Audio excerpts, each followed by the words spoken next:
नमस्कार, स्वागत है आपका ब्रेकिंग ट्यूब में। और हम इस वक्त चर्चा कर रहे हैं बिहार के चुनाव के मतदान के पहले चरण के मतदान के ठीक पहले की शाम को। और शाम कयामत की है और कयामत की रात भी होगी, क्योंकि कल होना है मतदान। और उससे पहले आखिरी दौर की तैयारियों का जायजा जरूर, जाहिर सी बात है, तमाम सारी पॉलिटिकल पार्टीज ले रही होंगी, तमाम सारे उम्मीदवार ले रहे होंगे। पटना के अलग अलग इलाकों में जहां राजनीतिक दलों के कार्यालयों पर, उनके मुख्यालयों पर या उनके मीडिया सेंटर में लगातार गतिविधियां देखने को मिल रही होंगी। वहीं तमाम क्षेत्रों में जहां उम्मीदवार हैं, खासतौर पर की कॉन्स्टिट्यूंसीज में जहां पर उम्मीदवार हैं, वहां पर लगातार निगाहें होंगी लोगों की। इसके अलावा स्पेशल ऑब्जर्वर्स जो चुनाव आयोग के भेजे गए हैं, वो भी लगातार कोशिश कर रहे होंगे कि कल जब ईवीएम से मतदान होना शुरू हो सुबह 7 बजे से, तो सुचारू रूप से मतदान हो सके। हिंसा का दौर भी देखना पड़ा इस दौर में बिहार को। और मोकामा के अंदर एक हत्याकांड हुआ, जिसके बाद अनंत सिंह को जेल जाना पड़ा, जो जेडीयू के उम्मीदवार थे। लिहाजा बाहुबल और हिंसा का प्रयोग जो है वो चुनाव में ना हो सके, इस बात को लेकर के खासा चिंता चुनाव आयोग और स्थानीय बिहार प्रशासन के भी मन में होगी। हमारे साथी मुकेश पटना से मौजूद हैं। मुकेश, क्या कुछ आप देख पा रहे हैं? कल लगभग 121 सीटों पर 18 जिलों में मतदान होना है, जिसमें नालंदा से लेकर के लखीसराय, मुंगेर, खगड़िया, दरभंगा, मुजफ्फरपुर, सिवान, छपरा, वैशाली, और इसके अलावा बेगूसराय जैसे जिले हैं। छपरा सारण का जिला तो है ही है। इन तमाम जिलों में, इसके अलावा बक्सर, मधेपुरा, इन सीटों पर भी चुनाव, यहाँ की भी सीटों पर चुनाव होना है। तो क्या तैयारी है चुनाव आयोग की, और राजनीतिक दलों की तैयारी क्या है? और वो शाम जो आज की है वो किस तरीके की कयामत की शाम है? क्या तैयारी की जा रही है पॉलिटिकल पार्टीज द्वारा? जी कल होगा लोकतंत्र के बिहार का महापर्व विधानसभा चुनाव से पहले चरण मतदान कल यानी 6 नवंबर को होने जा रहा है। राज्य के 18 जिलों की 121 विधानसभा सीटों पर मतदान अपने अधिकार का इस्तेमाल करेंगे। प्रशासन सुरक्षा के कड़े इंतजाम किए हैं। हर मतदान केंद्र पर सशस्त्र बलों की तैनाती की गई है। राजनीतिक इस निर्णायक पड़ाव पे अब बिहार की सियासत है कि करवट कैसे बदलेगी, किस ओर बदलेगी, एनडीए और महागठबंधन के बीच किसका पलड़ा भारी रहेगा, इसको लेके दोनों पार्टियां मंथन कर रही है। वहीं बीजेपी के मुख्यमंत्री आवास पे भी, एनडीए के आवास पे भी नीतीश कुमार की बैठक चली और गहन चिंतन चली है कि कल की भूमिका क्या होनी है, कल के वोटरों का मतदान क्या होता है, और आगामी जो सेकेंड फेज के चुनाव है उसको लेके भी मंथन विचार विमर्श कर रहे हैं। वहीं बीजेपी की मीडिया सेल में तमाम प्रवक्ता इस चीज को लेकर विचार विमर्श और चर्चा भी कर रहे हैं कि कल का चुनाव कितना निर्णायक होगा और आने वाला जो एक और चुनाव बचा हुआ सेकेंड फेज का वो भी कितना निर्णायक होगा। इसको लेकर अहम चर्चा विचार विमर्श और चौराहों पे भी इस तरह की सरगर्मी देखने को मिल रही है कि चुनाव को लेके चप्पे चप्पे चौक चौराहे गलियारे चाय की दुकान तमाम तरह के जो लोग हैं वो चुनाव में हो गए हैं और चर्चा का विषय बना हुआ है। नहीं, पर आपको क्या लग रहा है? आप तो वहां पर तमाम चौराहों पर, तमाम जिलों में, इलाकों में घूम रहे हैं। लोग बाग मतदान किसको करेंगे ये मन बना चुके हैं, या फिर आखिरी घंटों के लिए छोड़ रखा है कि जो है मतदान के लिए आखिरी वक्त तक किसी को नहीं बताएंगे, और उसको किसको वोट करना है ये डिकोड नहीं करेंगे, और आखिरी वक्त में ऐसा करने जा रहे हैं? क्या है, पहले से ही मन बना रखा है लोगों ने, या फिर आखिरी वक्त में मन बनाने जा रहे हैं? बिहार के जो जाति समीकरण है वो बहुत बड़ा हावी है। तो जाति फैक्टर तो है, जातिगत जो वोटर्स हैं वो कोर वोटर्स वो तो तय है कि वो एनडीए के जो जातिगत कोर वोटर है वो एनडीए को देंगे। आरजेडी को जो जो जातिगत कोर वोटर है वो आरजेडी को देंगे। लेकिन इसके अलावा जो प्रमुख कई वर्ग ऐसे हैं जो तो 10% की सहभागिता करते हैं चुनाव में, उनका मूड क्या है वो अभी क्लियर नहीं हो पा रहा। वो अंतिम क्षण तक स्वीप कर सकते हैं। वो सबसे महत्वपूर्ण और निर्णायक भूमिका में होंगे। जिधर स्वीप करेंगे उधर उधर के सरकार उधर की मजबूती और उनके पल्ले भारी पड़ेगी। नहीं, पर युवाओं से भी बात हो रही होगी आपकी, महिलाओं से भी बात हो रही होगी, नए मतदाताओं से भी आपकी बात हो रही होगी। आखिर क्या कोशिश जो है वो उनके मन में क्या कुछ चल रहा है? और आपको क्या लग रहा है कि इस बार महिलाएं उसी पॉलिटिकल पैटर्न पर वोट करेंगी जिस पर करती आ रही हैं, युवा उसी पॉलिटिकल पैटर्न पर वोट करेंगे जिस पर वो करते आ रहे हैं, या फिर वो पॉलिटिकल पैटर्न थोड़ा डमाडोल दिख रहा है? मतलब वो भी असमंजस की स्थिति में है कि आखिर इधर जाएं तो जो है गुलगुले मिल रहे हैं, और उस तरफ जाएं तो गुड़ मिल रहा है। किस तरफ जाएं, हर तरफ कुछ ना कुछ लेकर के पॉलिटिकल पार्टीज उनके लिए झोली में तैयार बैठी हुई हैं।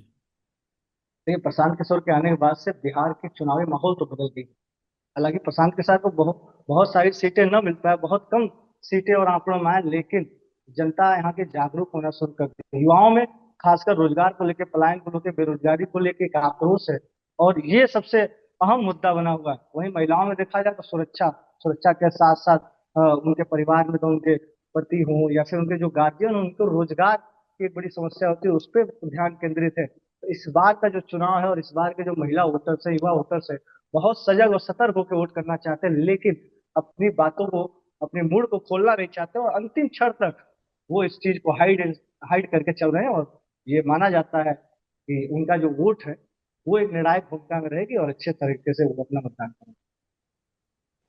बिहार का चुनाव वैसे तो बहुत महत्वपूर्ण है, और इस लिहाज से महत्वपूर्ण है क्योंकि इसके बाद देश में दो तीन और प्रमुख राज्यों में चुनाव होने हैं विधानसभा के। और उन चुनाव में क्या कुछ रुख रहेगा, गठबंधन अगर है तो किस तरीके से चलेगा, नहीं है तो क्या विकल्प होंगे, और बीजेपी का जो एक जोशो खरोश था, खासतौर पर 2024 के लोकसभा चुनाव के बाद थोड़ा सा जो ग्राफ बीजेपी का डाउन हुआ था, लेकिन हरियाणा और महाराष्ट्र के चुनाव जीतने के बाद एक बार फिर से उनका कैडर, उनका जो इलेक्शन मैनेजमेंट मशीन, जिसको बीजेपी को कहा जाता है, कि वो किसी भी बुरी परिस्थिति में कठिन से कठिन राज्य को वापस अपने पाले में हासिल करने या उसको जीतने का दमखम रखने का कहीं ना कहीं उनके पास दमखम वो है। और यही नतीजा दिखाता है मध्य प्रदेश, राजस्थान, छत्तीसगढ़ जैसे राज्यों में, जहां पर लगभग ये माना जा रहा था कि दो राज्यों में तो जरूर कांग्रेस पार्टी पावर में कमबैक कर सकती है, लेकिन ऐसा नहीं हुआ।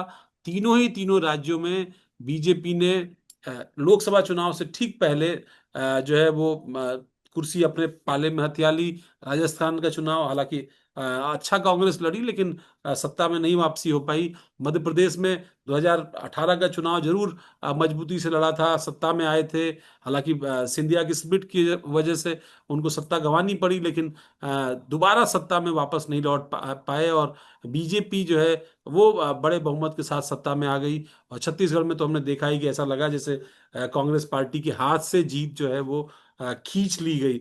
तो बिहार भी एक ऐसा राज्य है जहां पर 2015 में जब महागठबंधन बना था नीतीश कुमार और लालू प्रसाद यादव का, तब जो है एनडीए सत्ता से बाहर हुआ था। लेकिन बाद में फिर नीतीश कुमार ने पाला बदला, वो एनडीए के साथ चले गए।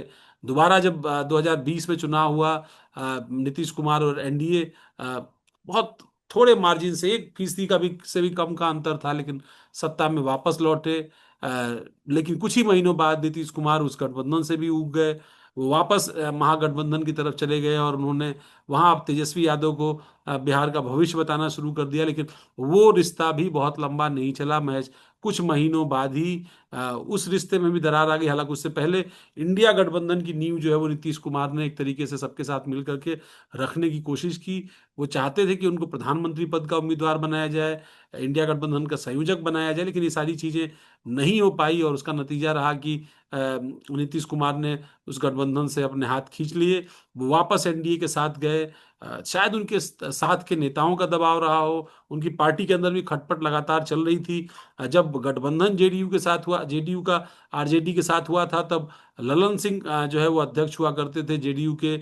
और ये कहा जाता है कि उन्होंने जो है वो मध्यस्थता की लालू प्रसाद यादव और नीतीश कुमार के बीच में, और फिर एक बार पॉलिटिकल अरेंजमेंट हुआ दोनों दलों का। लेकिन फिर अचानक ऐसा हुआ जेडीयू के अंदर कि ललन सिंह को राष्ट्रीय अध्यक्ष पद से हटाया गया, और फिर नई भूमिका जो है वो दी गई दूसरे नेता को, एक बार फिर से। और संजय झा जो है वो कार्यवाहक अध्यक्ष के तौर पर काम लगातार वो कर रहे हैं जेडीयू में। नीतीश कुमार तो मुख्यमंत्री हैं ही, वो सर्वे सर्वा हैं पार्टी के। लेकिन ललन सिंह की भूमिका कमजोर हुई, उनके पर कतरे गए, तो ऐसा लगा कि ये शायद बीजेपी के दबाव में या संजय झा के दबाव में नीतीश ऐसा कर रहे हैं। लेकिन धीरे धीरे जब चीजें खुलती हैं तो ये आभास होता है कि दरअसल उसके पीछे गेम क्या था। लेकिन ललन सिंह भी होशियार आदमी है, उन्होंने बुद्धिमानी दिखाई, उन्होंने नीतीश कुमार पर अपना नियंत्रण स्थापित किया। और केंद्र में जब सरकार बनी 2024 के बाद, तो जेडीयू कोटे से जो आरसीपी सिंह की जगह हुआ करती थी उस वक्त, जो है पहले, उस जगह को 2019 के चुनाव के बाद उस जगह को उन्होंने हासिल करने का काम किया, और वो सत्ता में जो है आए। संजय झा जो है वो मंत्री नहीं बन पाए, वो कार्यवाहक अध्यक्ष बने। लेकिन ये कहा जाता है कि बीजेपी और जेडीयू के बीच की कड़ी जो है वो इस बार संजय झा रहे। संजय झा का पहले भी बीजेपी के साथ काफी करीबी रिश्ता रहा है।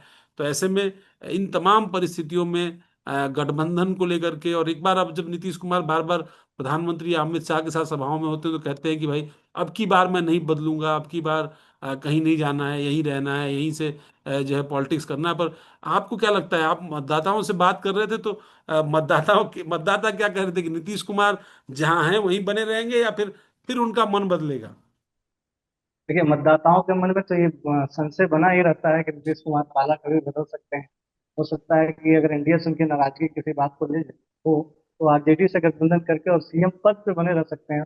और ये उनके अंदर तक ये कौशल है कि लगातार 20 वर्षों से वो तो मुख्यमंत्री पद पे बने हुए हैं। तो ये एक बड़ी कला, और ये मतदाताओं में एक कौतूहल भी रहता है कि आरजेडी के साथ कई बार गठबंधन हुआ, इंडिया के साथ, एनडीए के साथ भी गठबंधन हुआ, लेकिन मुख्यमंत्री बिहार के नीतीश जी रहे। सीटें कम हुए, सीटें ज्यादा हुए, उसके आंकड़ों का कोई अंतर का मतलब नहीं निकला।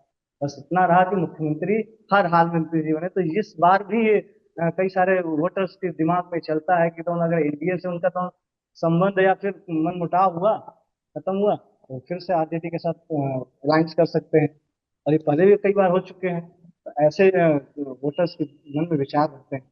शायद यही वजह है कि एनडीए के नेता भी नीतीश को लेकर के कोई रिस्क नहीं ले रहे हैं। ना वो उनको निगल पा रहे हैं और ना उगल पा रहे हैं। मतलब उनकी स्थिति ऐसी है कि वो इनकार भी नहीं कर पा रहे हैं कि चुनाव के बाद नीतीश कुमार ही मुख्यमंत्री रहेंगे, और वे स्वीकार भी नहीं कर पा रहे हैं कि चुनाव के बाद नीतीश कुमार ही उनके मुख्यमंत्री का चेहरा होंगे।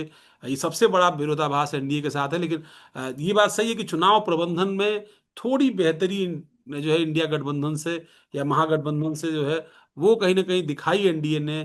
उनकी सीट शेयरिंग का फॉर्मूला पहले जो है वो इम्प्लीमेंट हो गया, और वहां पर उन्होंने बढ़त ली। उनकी चुनावी रैलियां भी पहले शुरू हो पाई।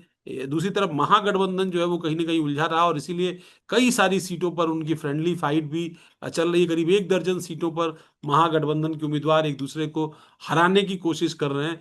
तो ये एक बड़ा फैक्टर है। इसके अलावा सीमांचल का भी फैक्टर है। मुकेश ओवैसी लगातार वहाँ कैंपेन कर रहे हैं, और काफी तीखे बयान उनके खासतौर पर तेजस्वी यादव को लेकर के आ रहे हैं। और खासतौर पर अभी हाल में एक इंटरव्यू में जब तेजस्वी यादव ने उनको एक्सट्रीमिस्ट कह दिया, और उसके बाद से वो बहुत नाराज हैं, और वो कह रहे हैं कि बताइए, मेरे सर पर टोपी है और दाढ़ी है जो है चेहरे पर, तो मुझे एक्सट्रीमिस्ट कहा जा रहा है।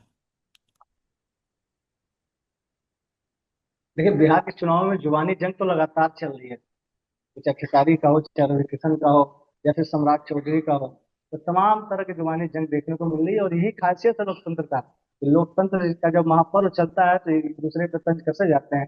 लेकिन अभी अखिलेश जी की और हम लोग केशव प्रसाद मौर्य की तस्वीरें देखें कि जब वो एयरपोर्ट मिलते हैं तो मुस्कुराते हुए निकलते हैं, वो तस्वीरें कितनी वायरल होती है।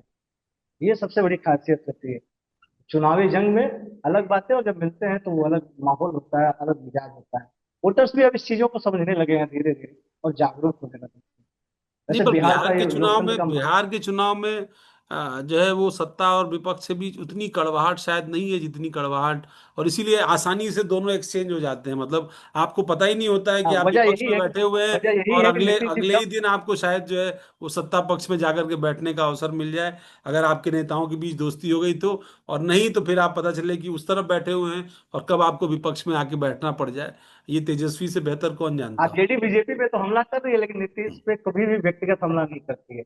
ये खास वजह माना जाता है कि कभी भी आरजेडी से अलायंस नीतीश का हो सकता है। इस वजह, यह भी एक बड़ा वजह है। नीतीश को लेकर कोई बड़ा बयानबाजी नहीं होती, कोई टीका टिप्पणी नहीं होती, कोई आरोप बड़ा नहीं लगता है। तो ये पूरे चुनाव में ये देखने को मिलता है कि नीतीश जी कभी भी अलायंस कर सकते हैं।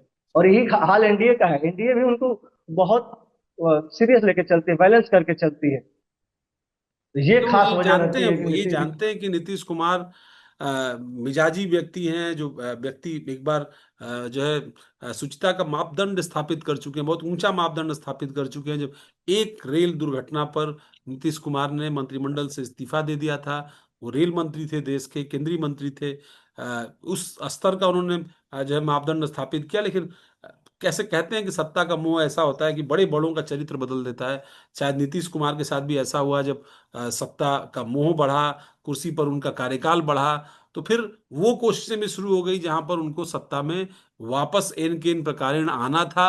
और शायद यही वजह रही कि वो इस भूमिका में आ गए नीतीश कुमार की। वो किस पाले जाएंगे, किसके साथ वो अलायंस करेंगे, किसके साथ सरकार बनाएंगे, ये शायद उनके बाएं हाथ को भी नहीं पता होता था कि उनका दाहिना हाथ क्या फैसला करने जा रहा है। तो शायद यही वजह रही कि बिहार में जो है ये दिलचस्प है। पर अगर मैं देखूं कि जो स्टार वार है वो भी इस चरण में काफी देखने को मिली। खेसारी लाल यादव के चुनाव लड़ने के नाते चुनाव काफी इस चरण का चुनाव काफी रंगीन हो गया। और खास तौर पर चूंकि बीजेपी की पेस बैटरी आप समझिए, जो स्टार्स हैं उनके मनोज तिवारी, पवन सिंह, जो निरहुआ हैं वो, और इसके अलावा रवि किशन, ये जो पूरी फौज है पेस बैटरी, वो लगातार खेसारी पर जो है वो यॉर्कर्स डालती रही, लगातार हमले करते रहे। कई बार तो ये हो गया जब उस आग में घी डालने का काम किया सम्राट चौधरी ने, वो छपरा पहुंचे और उन्होंने खेसारी को नचनिया कह दिया, और उसके बाद बड़ा बवाल मच गया। अब भोजपुरी के जो स्टार्स थे जो भले बीजेपी में हो, लेकिन उनको जब ये बात पूछी गई कि भाई आपके ही साथ के जो है जो राजनीति में अभी आए हैं खेसारी, उनको कहा जा रहा है कि वो नचनिया है, तो अब आपका इस पे क्या कहना है। तो कुछ ने गोलमोल जवाब दिया, किसी ने कहा नहीं कहना चाहिए, क्योंकि वो खुद उसी प्रोफेशन से आए हैं, सब उसी तरह के बैकग्राउंड से निकल करके आए हैं। सबके जो उनका जो अपना एक्टिंग का या उनका सिंगिंग का जो कैरियर रहा है, उस कैरियर की शुरुआत में आप जाएंगे तो अश्लील गानों की बाढ़ सी है। वो चाहे पवन सिंह हो, वो चाहे रवि किशन हो, वो चाहे जो है मनोज तिवारी हो, या फिर खेसारी लाल हो। और पवन सिंह को तो आसनसोल का टिकट ही जो है वो सरेंडर करना पड़ा, क्योंकि जैसे ही उनको टिकट अनाउंसमेंट 2024 के चुनाव में हुई, उनके बंगलिनिया वाले गाने पर वो वायरल हो गए, ट्रोल हो गए। और स्थिति ये आ गई कि बीजेपी को उनका टिकट वापस लेना पड़ा, वो नाराज हो गए, पार्टी के खिलाफ वो काराकाट से चुनाव लड़ गए लोकसभा में, और करीब 2.5 लाख वोट स्कोर किया। और उपेंद्र कुशवाहा जो गठबंधन के उम्मीदवार थे एनडीए के, वो चुनाव हार गए उनकी वजह से, वहां चुनाव लड़ने की वजह से। न सिर्फ काराकाट की सीट, बल्कि आरा जहां आरके सिंह चुनाव लड़ रहे थे, उस सीट पर भी बीजेपी को नुकसान हुआ। और आरके सिंह जो आजकल बड़ा नाराज चल रहे हैं, उन्होंने अभी एक खुलासा किया कि बिहार के अंदर 50 करोड़ से ज्यादा या करीब 62 करोड़ रुपए का बिजली घोटाला हुआ है। इससे पहले वो लगातार बयान दे रहे थे कि बिहार में भ्रष्टाचारियों और दबंगों और बाहुबलियों को या आपराधिक छवि के लोगों को बीजेपी या एनडीए गठबंधन टिकट दे रहा है, जिसकी उन्होंने मुखालफत की। और अब जो उन्होंने कहा है कि 62,000 का बड़ा बिजली घोटाला बिहार के अंदर हुआ है। वो खुद ऊर्जा मंत्री रहे हैं, बिजली मंत्री रहे हैं लंबे समय तक एनडीए की सरकार में, मोदी गवर्नमेंट में। चूंकि चुनाव हार गए तो इस बार वो मंत्री नहीं बन पाए, लेकिन मुझे लगता है कि उनको थोड़ा साइडलाइन किया गया, इग्नोर किया गया चुनाव हारने के बाद। तो वो उनकी नाराजगी भी है जो कहीं ना कहीं खुल करके सामने आ जाती है। इस मुद्दे की भी चर्चा पटना में है। जी, इस मुद्दे की बहुत प्रबुद्ध वर्ग में तो बहुत ज्यादा चर्चा है कि एनडीए का ही नेता इस तरह का आरोप लगा रहा है, तो इस तरह के भ्रष्टाचार हो सकते हैं। इसके साथ साथ जो खेसारी लाल का जुबानी जंग है, जैसे कि दिनेश लाल यादव ने कहा मुल्ला, एक नए शब्द का इजाद किया, खेसारी लाल ने इस पर प्रतिक्रिया दिया। उसके अलावा रवि किशन ने कहा कि तुम आप सनातनी विरोधी है। अभी खेसारी लाल यादव का एक बयान आया कि हमारे बच्चे सनातनी होने से थोड़ी ना जी खा पाएंगे रोटी और उनके दाल चावल चलेंगे। हमारे बच्चे शिक्षा से आगे बढ़ेंगे, नौकरी से आगे बढ़ेंगे, रोजगार। तो खेसारी लाल भी जुबानी जंग में एक के बाद एक प्रतिक्रिया देते आ रहे हैं। वही पवन सिंह को उन्होंने कहा, उन्होंने खेसारी को कहा था कि एक पानी पे नहीं रहते, क्योंकि खेसारी ने कई बार कहा कि पवन भैया का आशीर्वाद मिला जिससे मैं तो सिनेमा में इतना आगे बढ़ा। कभी उन्होंने कहा मनोज तिवारी का आशीर्वाद मिला, सहयोग मिला तो इतना आगे बढ़ा। ये जो उसके भोजपुरी बाद से का जब सिनेमा है ना मुकेश, इसमें जो है ये आशीर्वाद और प्रतिशोध कब एक दूसरे तरफ जो है वो जंप कर जाता है पता नहीं चलता। मैं सामने ही देख रहा हूँ कि अभी बयान दिया है दिनेश लाल निरहुआ ने, और वो ये कह रहे हैं कि खेसारी लाल यादव कह रहे हैं कि भाई हमने क्या काम किया है। वो लगातार हमको आरोपित कर रहे हैं कि हमने क्या काम किया है। अगर उनको हमारा काम देखना है तो वो खुद आजमगढ़ से चूंकि एमपी रहे, कुछ समय के लिए ही रहे, बाई इलेक्शन जीत करके एमपी बने, तो उन्होंने कहा है कि वो आकर के आजमगढ़ देखें कि मैंने क्या काम किया है। लेकिन वो क्या काम करेंगे अगर वो विधायक बन जाते हैं, ये उनको बताना चाहिए।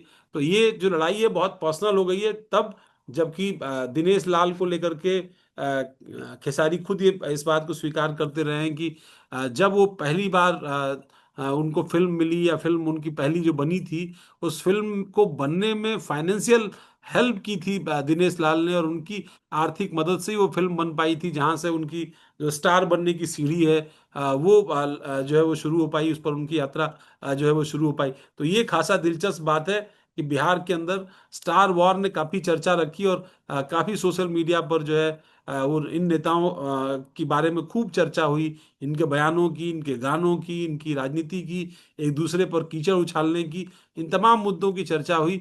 खेसारी लाल के यहाँ तो मुझे लगता है रवि किशन भी गए, रवि किशन ने भी कई सारे बयान दे दिए। दिनेश ने तो कहा ही कहा, लेकिन रवि किशन का बयान शुरुआत में काफी चर्चा में रहा, और उससे खेसारी जो है इतने खिन्न हुए कि वो बार बार स्टेज पर रवि किशन को जो है निशाने पर लेते रहे। यहाँ तक कहते रहे कि रवि भैया जो है वो तो सीधे शमशान जाने की बात करते हैं और वहां से स्वर्ग भेजने की बात करते हैं, यहाँ रह करके कोई काम नहीं होता। वो बताते हैं कि सीधे हमारे गोरखपुर आइए, शमशान में जल जाइए, और सीधे स्वर्ग का की यात्रा जो है वो करिए।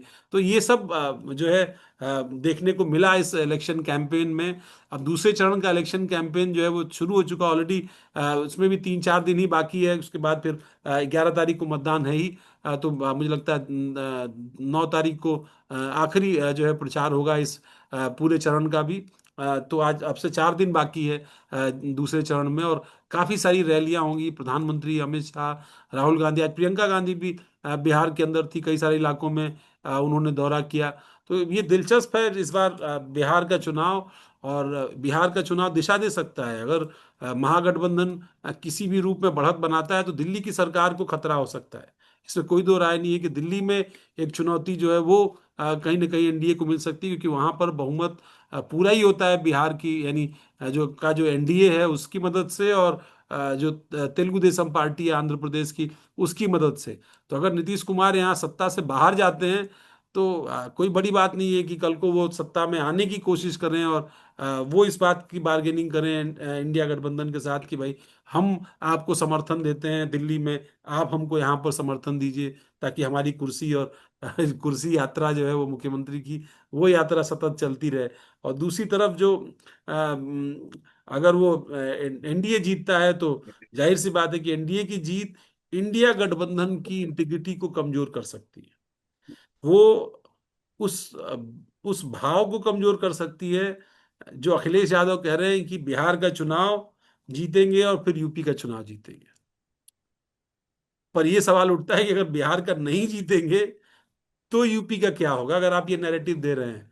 तो बहुत सारे नैरेटिव जो है वो इस दौर में कहीं ना कहीं इन चुनाव में दिखाई पड़ रहे हैं, और इसलिए ये चुनाव दिलचस्प है। योगी जी और अखिलेश यादव भी लगातार वहां जा रहे हैं, दोनों नेता, और दोनों के बीच भी काफी तीखे बयानों का एक्सचेंज जो है वो पिछले 2 दिनों हुआ। खासतौर पर जो उन्होंने अखिलेश यादव, तेजस्वी और राहुल गांधी को लेकर के कमेंट किया था, बाद में फिर अखिलेश यादव की ओर से काउंटर अटैक किया। मैं उन शब्दों का इस्तेमाल यहाँ नहीं करूंगा, लेकिन काफी तीखी बयानबाजी हुई, और इस बयानबाजी ने इशारा किया कि आने वाले दिनों में जब उत्तर प्रदेश के चुनाव की तैयारी शुरू होगी, जब यूपी के चुनाव के लिए कैंपेनिंग होगी, भ्रमण होगा, यात्राएं होंगी, जनादेश यात्राएं होंगी, कोई क्रांति रथ निकलेगा, कोई साइकिल चलेगी, कोई जनादेश यात्रा निकलेगी, तो वो यात्रा का स्वरूप क्या होगा, उसमें किस स्तर की बात होगी, कैसे एक दूसरे पर कीचड़ उछाला जाएगा, और राजनीति किस स्तर तक जा सकती है। ठीक है कि एयरपोर्ट वाली वो तस्वीर थोड़ा रिलैक्स करती है, लेकिन आपको ही पता है कि